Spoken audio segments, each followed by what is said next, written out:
नमस्कार, मैं हूं निकिता और आप देख रहे हैं सत्य हिंदी। एक नजर डालते हैं अब तक की सुर्खियों पर। सुप्रीम कोर्ट ने गुरुवार को उस याचिका को खारिज कर दिया जिसमें 14 सितंबर को दुबई में होने वाले भारत और पाकिस्तान एशिया कप मैच को रद्द करने की मांग की गई थी।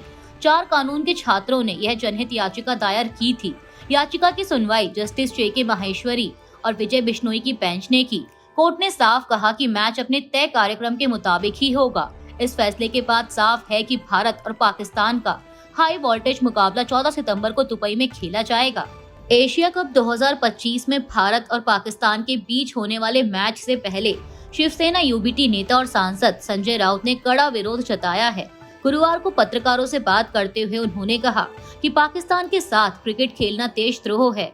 राउत ने भाजपा पर निशाना साधते हुए पूछा कि आपने कहा था कि पानी और खून एक साथ नहीं बहेगा, तो फिर खून और क्रिकेट एक साथ कैसे चल सकता है। उन्होंने इस मैच का विरोध करने के लिए अभियान शुरू करने की घोषणा की और बताया कि उनकी पार्टी सिंदूर रक्षा अभियान निकालेगी, जिसमें पार्टी की महिला विंग सड़कों पर उतरकर विरोध करेगी। नेपाल में हालिया जेनजी आंदोलन ने शुरुआत में बदलाव की उम्मीद जगाई, लेकिन जल्द ही यह हिंसक और अराजक रूप ले बैठा। इतिहास गवाह है कि नेपाल के कई आंदोलनों और 2008 की बड़ी क्रांति के बाद राजशाही से गणराज्य की ओर कदम बढ़ाया था, लेकिन पिछले 17 सालों में नेताओं के भ्रष्टाचार और जनता की अनदेखी ने गहरी निराशा फैलाई। रिपोर्टों के अनुसार इस आंदोलन के पीछे अमेरिका समर्थित ताकतों और NGO का दखल बताया जा रहा है। काठमांडू के मेयर पालेन शाह और हामी नेपाल NGO के सुदन गुरुंग पर पर्दे के पीछे से संचालन करने के आरोप हैं। आंदोलन में सरकारी संपत्तियों को भारी नुकसान पहुंचा। विशेषज्ञों का मानना है कि नेपाल अपने इतिहास के सबसे कठिन दौर से गुजर रहा है और देश को अब बहुत सतर्क रहने की जरूरत है। नेपाल के पूर्व प्रधानमंत्री और नेपाल कम्युनिस्ट पार्टी यानी NCP के वरिष्ठ नेता झलनाथ खनाल की पत्नी रविलक्ष्मी चित्रकार की हालत नाजुक बनी हुई है। मंगलवार को काठमांडू में हुए जेनजी आंदोलन के दौरान उनके घर पर हमला और आगजनी हुई, जिसमें वह गंभीर रूप से झुलस गई। खनाल ने बताया कि घटना के समय वह, उनकी पत्नी और बेटा घर पर ही मौजूद थे। सुरक्षा बलों ने उन्हें पहले ही सुरक्षित जगह जाने को कहा, लेकिन तभी उनके घर में आग लगा दी गई। खनाल ने कहा कि उन्होंने जिद की कि अगर मुझे जलकर मरना पड़े तो मैं अपने परिवार के साथ ही मरूंगा, जिसके बाद सुरक्षा बल अंदर गए और उनकी बेहोश पत्नी को बाहर निकाला। फिलहाल वह अस्पताल में वेंटिलेटर पर हैं, जबकि खनाल सेना की बैरक में रह रहे हैं और डॉक्टरों से ही उनकी स्थिति की जानकारी ले पा रही हैं।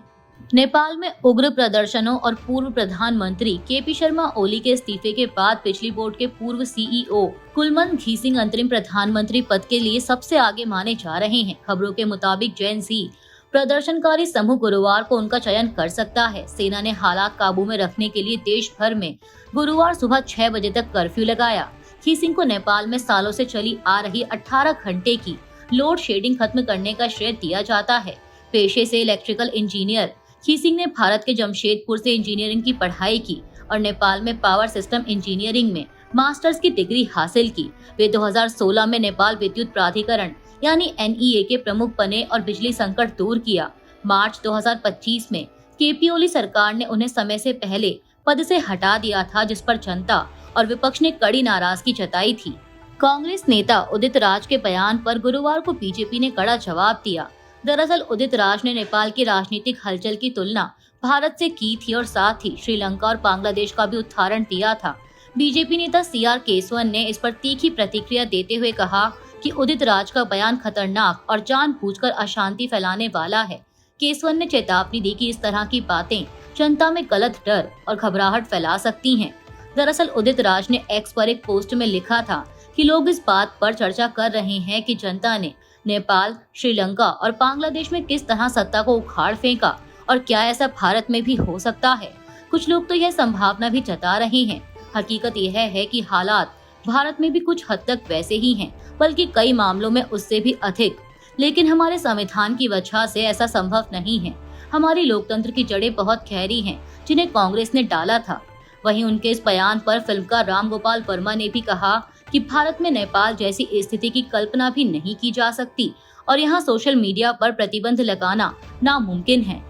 अमेरिका में बढ़ती राजनीतिक हिंसा के बीच राष्ट्रपति डोनाल्ड ट्रंप के करीबी सहयोगी और कंजर्वेटिव कार्यकर्ता चार्ली किर्क की गोली मारकर हत्या कर दी गई। 31 वर्षीय किर्क यूटा वैली यूनिवर्सिटी में प्रूफ मी रॉन्ग डिबेट के दौरान सवालों के जवाब दे रहे थे, तभी अचानक पास की इमारत से गोली चलाई गई और उनकी मौके पर ही मौत हो गई।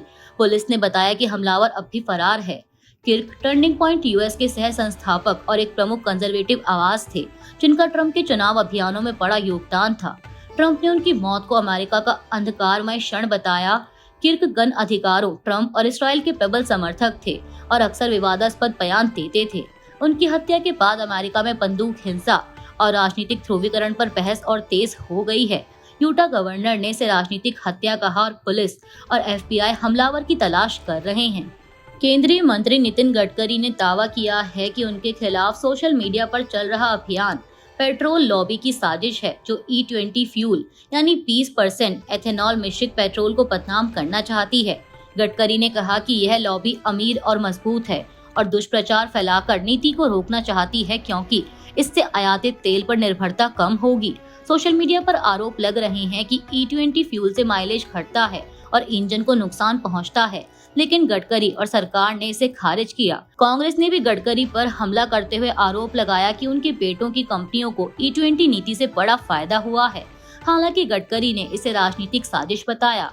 वहीं सुप्रीम कोर्ट ने E20 बिक्री पर रोक लगाने की याचिका खारिज कर दी है, जबकि society of Indian automobile manufacturers यानी SIAM और automotive research association of India यानी ARAI ने कहा कि यह ईंधन वाहनों के लिए सुरक्षित है। भारत के नए उपराष्ट्रपति चुने जाने के बाद CP राधाकृष्णन ने महाराष्ट्र के राज्यपाल पद से इस्तीफा दे दिया है। राधाकृष्णन ने 9 सितंबर को हुए चुनाव में विपक्षी उम्मीदवार और सुप्रीम कोर्ट के पूर्व जज B सुदर्शन रेड्डी को 152 वोटों से हराया था। इसके बाद केंद्र ने गुजरात के राज्यपाल आचार्य देवव्रत को महाराष्ट्र का अतिरिक्त प्रभार सौंपा है। देवव्रत जुलाई 2019 से गुजरात के राज्यपाल हैं। इससे पहले वे अगस्त 2015 से जुलाई 2019 तक हिमाचल प्रदेश के राज्यपाल भी रह चुके हैं। अब वे गुजरात के साथ साथ महाराष्ट्र के राज्यपाल के दायित्व निभाएंगे। उपराष्ट्रपति चुनाव में क्रॉस वोटिंग की खबरों के बीच TMC नेता डेरेक ओब्रायन ने गुरुवार को केंद्र की मोदी सरकार पर तंज कसा है। उन्होंने कहा कि सरकार को यहाँ वहाँ के 15 वोट गिनने की बजाय उन बड़ी समस्याओं पर ध्यान देना चाहिए, जैसे अमेरिका द्वारा भारत पर 50% टैरिफ लगाए जाने के 15 दिन, मणिपुर में हिंसा शुरू हुए 862 दिन और पश्चिम बंगाल के लिए मनरेगा के फंड रोके गए 1282 दिन, JP नड्डा के भाजपा अध्यक्ष के रूप में एक्स्ट्रा 967 दिन, लोकसभा में उपाध्यक्ष नहीं होने के 2278 दिन और प्रधानमंत्री द्वारा लोकसभा में एक प्रश्न का उत्तर दिए जाने के 4117 दिन।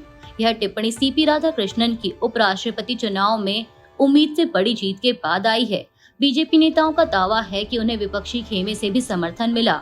इस जीत ने विपक्ष को झटका दिया, जिसने दावा किया था कि उसके 315 सांसद एकजुट होकर सुदर्शन रेड्डी के लिए वोट देंगे। केंद्रीय मंत्री पीयूष गोयल ने कहा है कि भारत और अमेरिका व्यापार समझौते का पहला चरण नवंबर 2025 तक अंतिम रूप ले सकता है। उन्होंने बताया कि फरवरी 2025 में प्रधानमंत्री मोदी और अमेरिकी राष्ट्रपति डोनाल्ड ट्रंप ने मंत्रियों को निर्देश दिया था कि इस साल नवंबर तक समझौता हो जाए। गोयल ने कहा कि मार्च महीने से गंभीर चर्चा चल रही है और अब तक अच्छी प्रगति हुई है। हाल ही में ट्रंप ने भी सोशल मीडिया पर लिखा कि भारत और अमेरिका व्यापार बाधाएं कम करने के लिए बातचीत कर रहे हैं और वे जल्द ही मोदी से बात करेंगे। PM मोदी ने भी कहा कि यह वार्ता दोनों देशों की साझेदारी की पूरी क्षमता को सामने लाएगी। हालांकि इन चर्चाओं के बीच भारत को चुनौतियों का सामना करना पड़ रहा है, क्योंकि अमेरिका ने भारतीय आयात पर 25% टैरिफ और रूसी कच्चे तेल से जुड़े 25% अतिरिक्त दंडात्मक टैरिफ लगाए हैं। अभी के लिए इतना ही। बाकी की देश दुनिया की बड़ी खबरों के लिए जुड़े रहिए सत्य हिंदी के साथ। Copyright disclaimer under Section 107 of the Copyright Act 1976. Allowance is made for fair use for purposes such as criticism, comment, news reporting, scholarship, and research. Fair use is a use permitted by copyright statute that might otherwise be infringing.